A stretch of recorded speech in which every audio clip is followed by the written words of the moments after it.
BMW updated the S1000R in 2025 with an extra 5 brake horsepower, a quick-action throttle, shorter gearing, refined electronics, and twin headlights. We rode it at its launch in the wet and dry on track at the Almeria circuit in southern Spain. You'll be hard-pushed to notice the changes in isolation, but no matter, because the S1000R still delivers just the right amount of drama without ever being difficult to ride.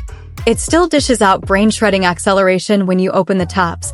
The chassis uses feel in all conditions, and its brakes are brutally powerful and packed with feel. Best of all are the upgraded electronics that will let you ride a wet racetrack with sports tires with complete confidence and control. On top of its steering performance, the S1000R remains roomy, easy to ride, practical, and this sport model loaded with toys and semi-active suspension. It's very hard not to like. The latest BMW S1000R won't satisfy those who buy solely on the strength of a spec sheet. It would appear to be giving away power to rivals, as well as lacking the flashy running gear. But in reality, it's a very polished and potent super naked. The 2025 S1000R still uses the cast aluminium chassis from the RR, and the sport version comes with semi-active Marzocchi forks and shock.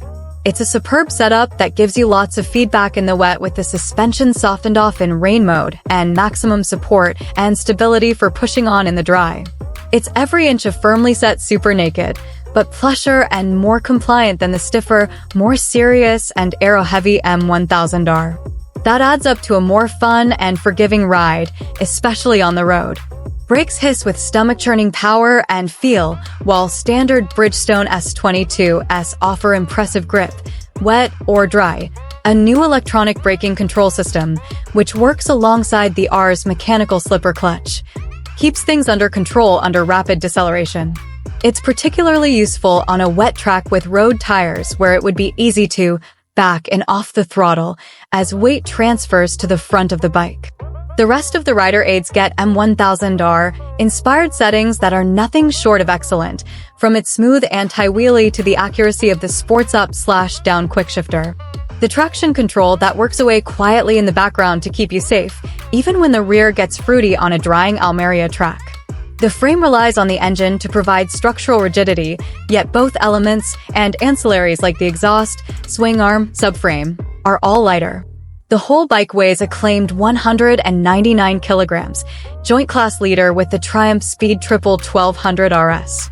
It's narrower between your knees, and the handlebars connect you more directly with the front tire.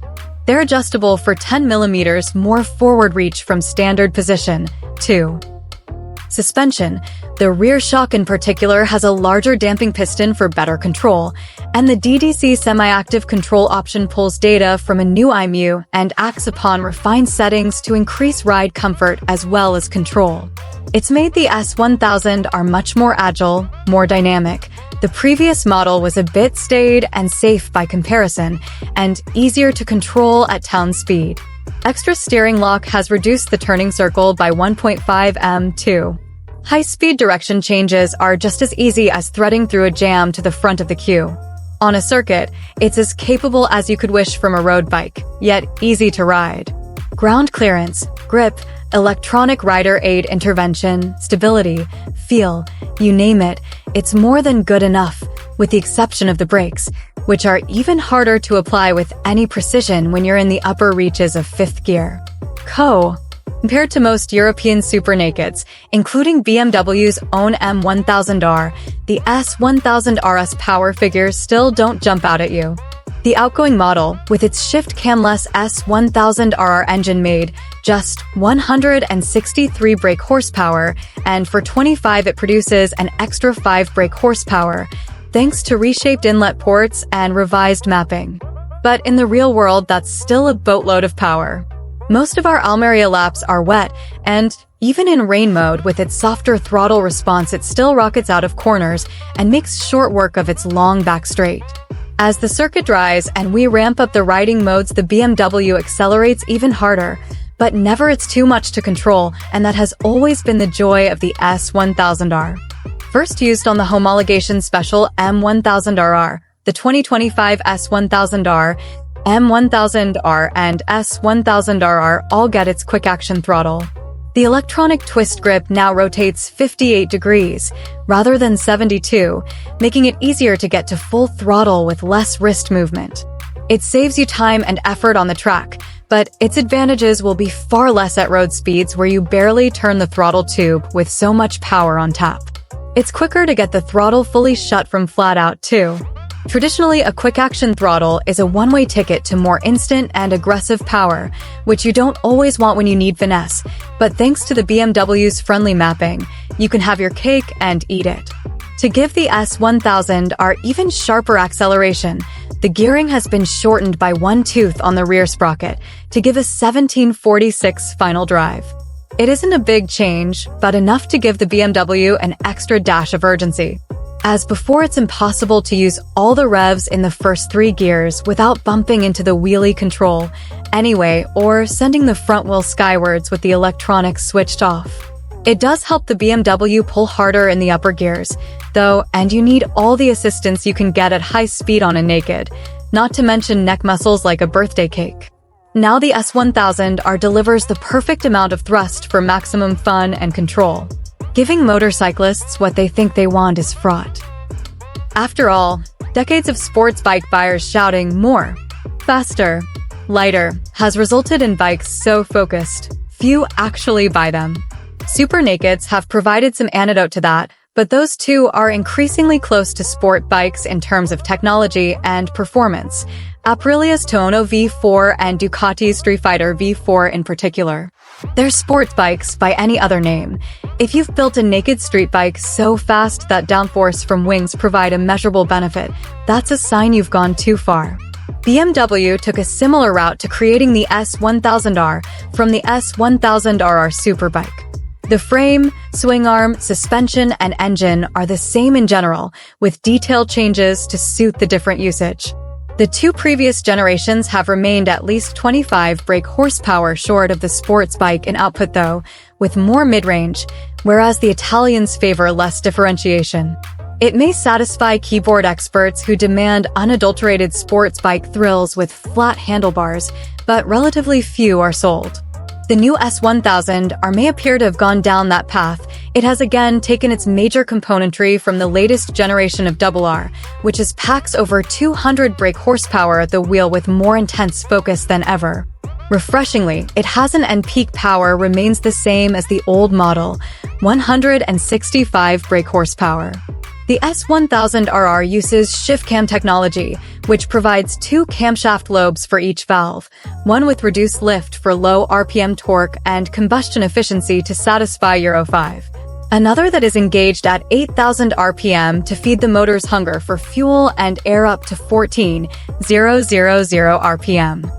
The Naked does without the complexity and redundant top-end power, and a conventional camshaft profile matches the RR up to 10,000 RPM before falling behind the Superbike and revving to a lower 12,750 RPM ceiling. There are gains lower down, so the crucial area under the curve is greater. At road speeds, more is available, and you don't have to be riding at prison speeds to experience the best of it.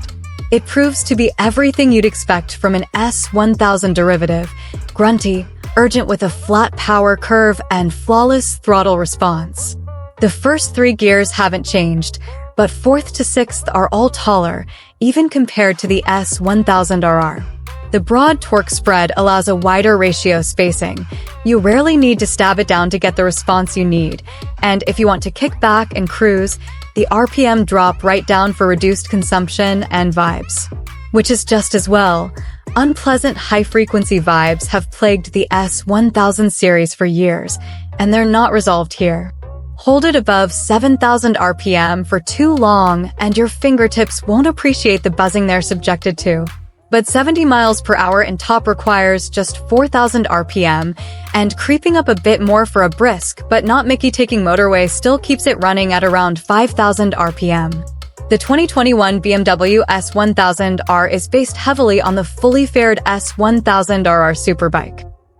Being a brand new model, it's hard to judge reliability, but BMW offer a 3-year warranty and a strong dealer network.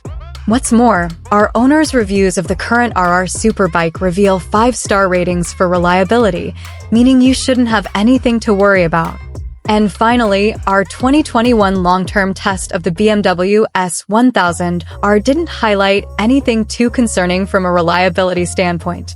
You get a lot of performance and equipment for your money compared to European super naked royalty, but Honda's CB1000 Hornet SP will put just as big smile on your face for less than 10 grand. The base 13,760 pounds S1000R comes with ABS, traction control, 3 riding modes, LEDs, hill hold control, TFT color dash, and a race shift-ready gear lever. The 15,750 pounds S1000R Sport Test Bike adds everything from electronic suspension to extra riding modes and heated grips.